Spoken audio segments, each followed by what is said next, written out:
Learning to read is not a natural skill.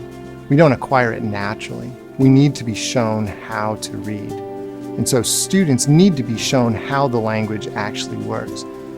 Now, the experience that a child has coming into school will dictate how well they do, and some students will struggle.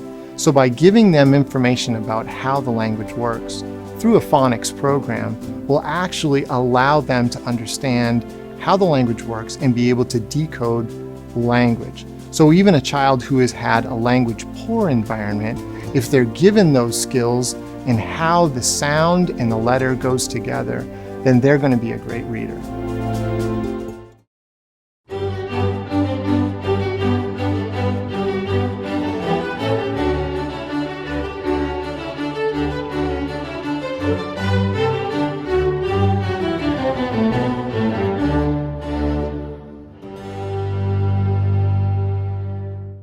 If you were going to start a school tomorrow, there would be a lot of decisions you would have to make. You'd have to decide where you're going to house the school, what kind of materials you would use, what kind of books you would use, and you'd also have to hire talented people. The first person you should hire is a talented headmaster or principal, because that person is going to be the leader intellectually, morally of the school. But the second most important hire that you would need at your school is a quality kindergarten teacher. The kindergarten teacher sets the stage for the entire school, helps students to develop the right kinds of habits. The kindergarten teacher also has a number of very, very important curricular responsibilities as well, such as introducing them to math and introducing them to art. But two of the most important things that the kindergarten teacher has to do is to teach kids how to read and to write. And that's what I'm going to be talking to you about today, is teaching kids how to read and write. Now, when you learn to read, it isn't as if it's like a light switch where you don't read at all, and then all of a sudden you flip on a switch and suddenly you're able to read. Actually, reading is a long process that takes years and years to develop. So what I'm going to do right now is I'm going to actually explain that process, and I'll try to present reading as a continuum almost. So I have this illustration here to help us understand what reading is and how it develops over time. So if you'll take a look at this, I broke it down into 3 stages here. Pre-reading, which will be pre-K or pre-kindergarten. Learning to read, which is kindergarten through about grade 3. And then, using the same phrase here, reading to learn, which is about the 4th grade and onward. The goal of reading instruction is to get students to comprehend text. What that means is we want them to understand what the author was trying to say. We want to help them come to meaning, come to understand what the author was trying to communicate. But in order to do that, we have to encourage students to look at language and to interpret language. So I'm going to start way back here at the beginning with pre-reading instruction. Now, reading instruction actually begins as soon as the child is born. The child begins to hear language and begins to hear the sounds of language as well. And the child begins to develop an awareness of those sounds. It's one of the reasons why when we're talking to children, oftentimes we'll raise our voice up high and move it down low. It's almost called kind of baby talk almost. That's really important in helping students actually understand or recognize the fluctuation, the rise and fall of language, you might say. So part of pre-reading instruction here is an awareness of sound, the awareness that language consists of sound. Reading researchers call this phonemic awareness, P-H-O-N, phone meaning sound. It's awareness of sound. What this means is that students are developing an awareness that words, spoken language, are actually divided up into individual sounds. So a word like cat has 3 sounds in it. K, at, cat. So when students are, or children are encountering language, what we want them to do is we want them to begin to recognize those sounds. We also want them to be able to manipulate those sounds as well. So taking the word cat, for example, we might want them to drop the k sound at the beginning of cat and insert another sound like in order to make the word mat. Or we might use the end sound in cat and drop the t sound and add on a p sound in order to make the word cap. This manipulation of sound is part of being aware of language and the change in sound. And it's an important component when we are going to move on to the phonics instruction later on. So this is a key element in helping children learn how to read. The other element is letters, or students' awareness of these symbols that we use in order to communicate ideas. And these are abstract symbols. The symbols themselves don't really carry any meaning themselves. And so students have to become aware of what are the letters that are connected to our language. And reading researchers would call this alphabet recognition, just recognizing that these abstract shapes go with our language. 26 letters, but 44 sounds. So we're using a variety of combination of these letters in order to connect to the sounds of the language. So I have some letters along the bottom here. All of these are letters at the very beginning. We have an uppercase A, a lowercase s, an uppercase R. And children need to begin to recognize that these are the symbols of our language. And they are the symbols which are connected to sound later on that carry meaning. Now, this symbol right here, children also need to realize that this is not a letter. Not a letter in English. It might be a letter in another language. The R here is a letter in our language. The backwards R is not. This letter right here, a lowercase p, this is one of our letters. But this, which is actually the same shape, just at a different angle, is not a letter connected with our language. In pre-reading instruction, these two elements, the phonemic awareness and the alphabet recognition, are learned in isolation. In other words, children hear language, they become acquainted with language, they learn to play with language and manipulate language, but they're also being introduced to these letters. Perhaps it's on the refrigerator, playing with the plastic letters, putting it up on the board, or playing in the bathtub with spongy letters or something like that. Children are encountering letters and sounds in isolation. Now, if a child has had a wonderful language-rich experience, then they should be, by the time they get to kindergarten, they should be ready to learn how to read.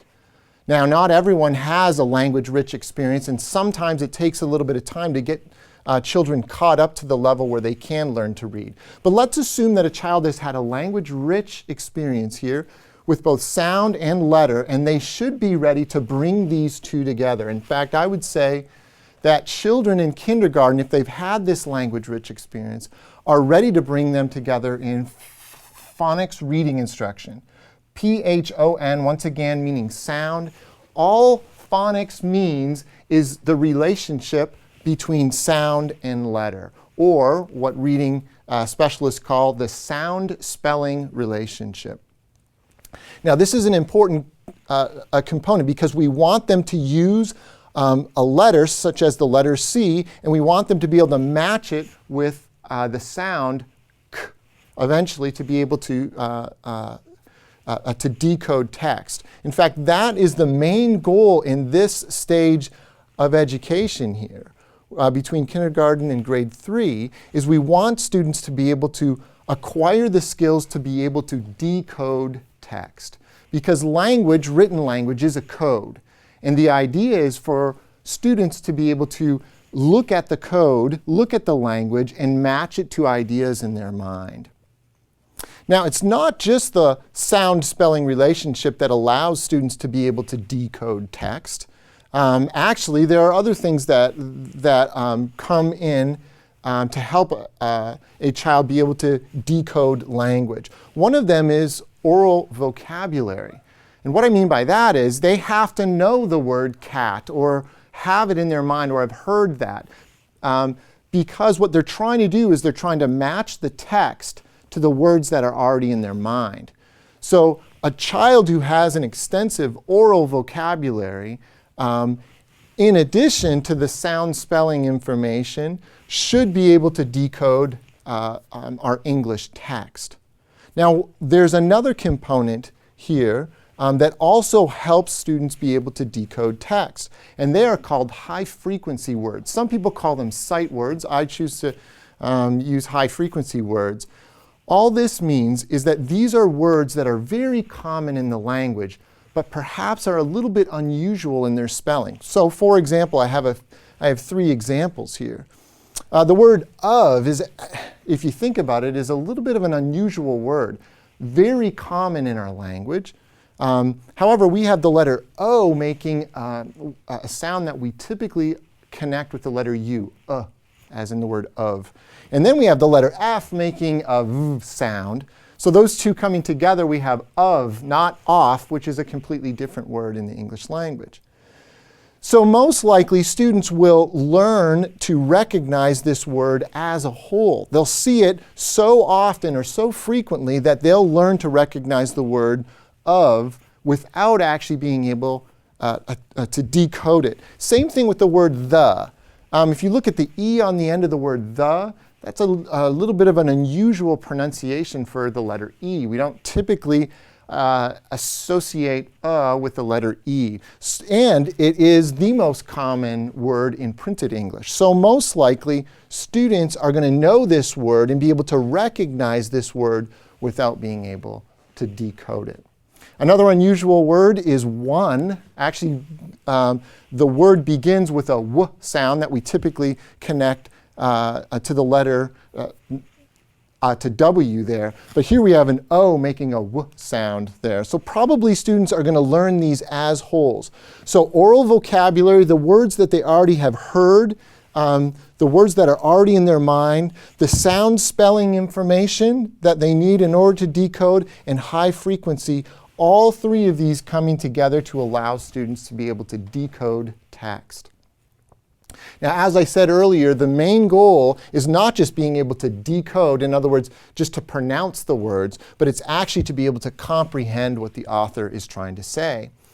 And so in comprehension actually, depends on 3 things here: vocabulary, prior knowledge, and also the ability to decode text.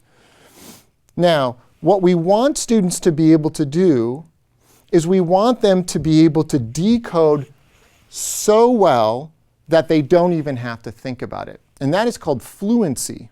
So we want them to be fluent decoders. And fluency just means speed and accuracy. In other words, we want them to be able to recognize those words quickly and accurately. If they're not recognizing them accurately, it's going to slow them down.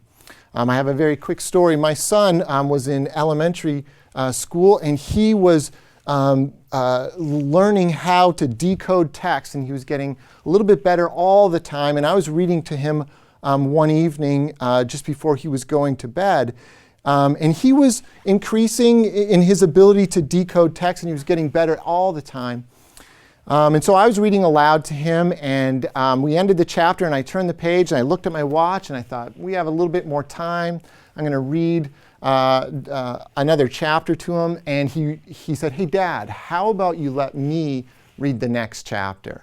And so I thought, well, this is great. He's been learning how to decode text. Why not give him a little bit of practice? So he read the text, the first paragraph of the text, and it was a real slog. He really struggled to pronounce the words, but I didn't mind. Here's my child being able to read this text, and I thought it was wonderful. And he made a few errors, and I helped him out. And he got all the way to the end of the first paragraph, and he handed the book back to me. And he said, "Okay, Dad, now you read it." And I said, "I don't need to read it. You just read it, and you did a wonderful job." And he said to me, no, I want to understand it this time. What was going on there is he was spending so much of his mental energy decoding the text that he wasn't able to spend any time comprehending what was going on. In other words, it was such a struggle. It wasn't automatic. He wasn't a fluent reader yet. And so he was spending so much of his effort doing that comprehension was just not there. So I went back and I read the other paragraph to him. Now, what I mean by vocabulary is reading, a specialist might call this word knowledge. In other words, students knowing the meaning of words, and not just one meaning, but multiple meanings of those words. So being able to decode the text is good, but also knowing what those words actually mean will obviously lead to comprehension. Another element is prior knowledge. This could be connected to vocabulary, but it's not exactly the same thing. Prior knowledge refers to the knowledge of whatever it is you're reading about. So let's say, for example, the child is reading a story about the zoo. Well, if a child has never gone to the zoo, he doesn't have a lot of knowledge or prior knowledge about the zoo. And so most likely the meaning of the text might be much more of a struggle. Where if he's already gone to the zoo and he knows what a zoo looks like and he knows how the animals are kept and how they're fed and how they're treated and all that, that goes into the child's understanding or being able to comprehend the text. So the decoding is important, but it's not the only element. It's also vocabulary and also this prior knowledge or world knowledge. I'm going to spend a little bit of time talking about this term right here, the phonics, because it is an important term. It's a key element in helping students be able to decode text. It's often done very poorly.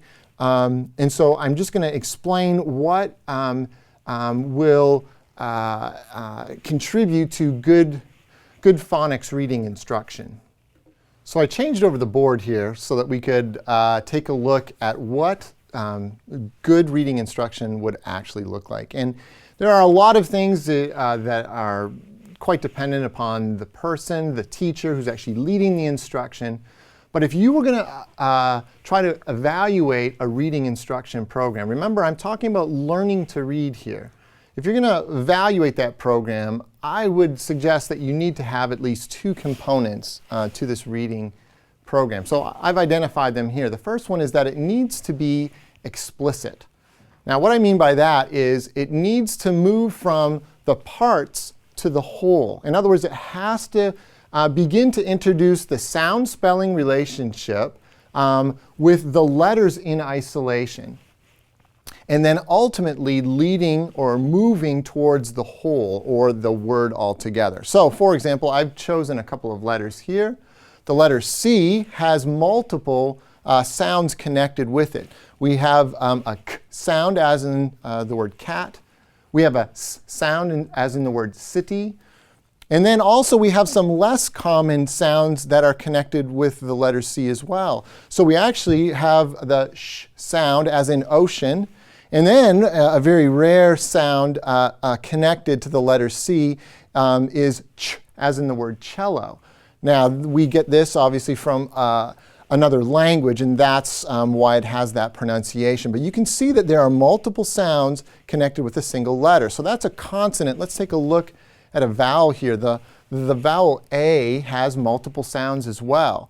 Now most of us know about the short and the long sound, but the letter A also makes a couple other sounds. So the letter A, we get the short A sound as in cap, and then the long A sound as in the word cape.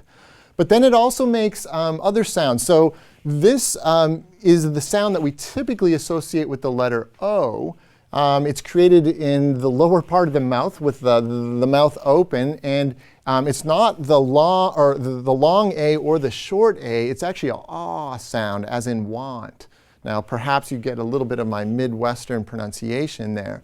But then the last sound is this aw sound, which is actually made in the back of the mouth with the tongue dropping down and kind of pulling in the back of the mouth.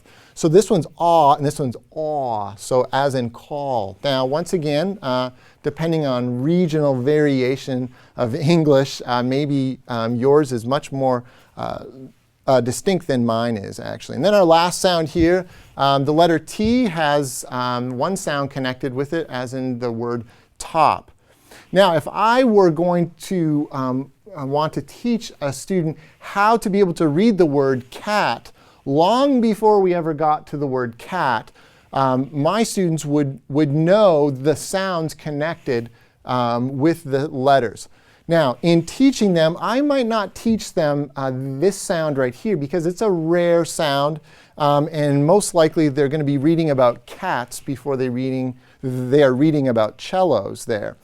But I would teach these sounds in isolation long before they ever got to a whole word. So that's what I'm trying to say by explicit. I would be explicit about the sounds that are connected to the individual letter. The next one is that it must be systematic. And what I mean by that is that the teacher needs to take a strategic approach to it, using simplicity and utility to make choices. Simplicity means that I would choose constructions that are easy to understand. So for example, in the word cat, we have a consonant, vowel, consonant construction. And that's a pretty common construction in the English language. And typically, if we have a consonant, vowel, consonant, we're going to have the short A sound there. In the word cape, we have a consonant, vowel, consonant, silent E. That's another pretty common construction. It's not only simple, in other words, it's easy to understand, but it's also very, very useful. So this consonant, vowel, consonant is extremely useful. In fact, kids can even read simple text just having that construction, the consonant, vowel, consonant. They're able to read short passages.